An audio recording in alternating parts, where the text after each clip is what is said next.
Cette rencontre d'envergure est une initiative conjointe du ministère des Affaires sociales et de la microfinance et de l'Institut national de la femme. Un forum qui vise à mettre en lumière les investissements structurants au profit de la femme et du genre. Et pour l'occasion, quelques ministres du gouvernement ont effectué le déplacement pour soutenir ce qui se fait de bien. Le président du comité d'organisation n'a pas manqué de remercier tout ce beau et chaleureux monde pour l'intérêt accordé à la question de genre.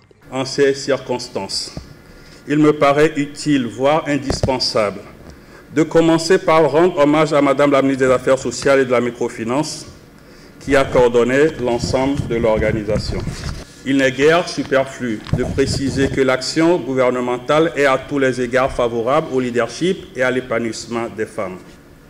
Je suis donc particulièrement heureux de vous voir répondre massivement à l'invitation du MASM et de l'INF à ce forum qui, durant 2 jours, va focaliser toutes nos attentions sur les investissements au profit de la femme et du genre.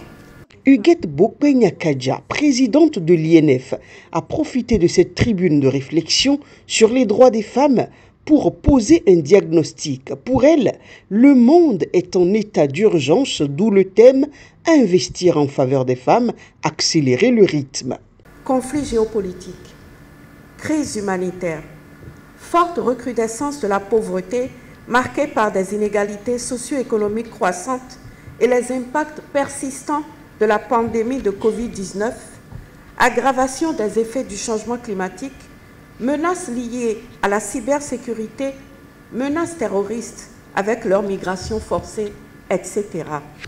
Ces situations affectent gravement les femmes et les filles en exacerbant la violence domestique, en accroissant leur vulnérabilité aux violences sexuelles et à toutes sortes d'abus, en provoquant la réduction ou la perte de moyens de subsistance.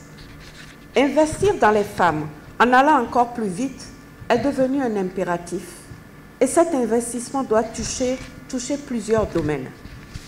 Des pas de géant ont été effectués au Bénin au plan législatif, institutionnel, d'allocation de ressources, de participation des femmes à la gouvernance.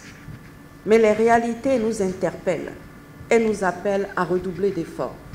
Redoubler d'efforts, oui, et que dire des violences? Là encore, le champ est bien vaste et appelle à unir les forces pour en arriver à bout. Dans un autre registre, à l'Institut national de la femme, nous recevons tous les jours des femmes abîmées par les violences domestiques, conjugales, en milieu de travail. Celles qui sont économiquement vulnérables ont d'abord besoin d'une autonomisation émotionnelle, psychologique, d'une sortie de l'emprise et de l'ignorance qui leur fait croire qu'elles n'ont pas le choix de refuser de subir la violence. Pour nous, il est clair que l'heure est à l'investissement dans le renforcement des compétences et de la résilience des femmes par la formation, le mentoring, le coaching, le soutien, la documentation numérique sur les questions de découverte de soi, de compétences personnelles et professionnelles.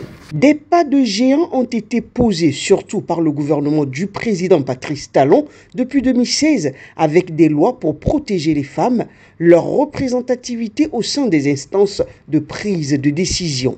Des prouesses saluées par le représentant résident du système des Nations Unies et chef de file des partenaires techniques et financiers au Bénin.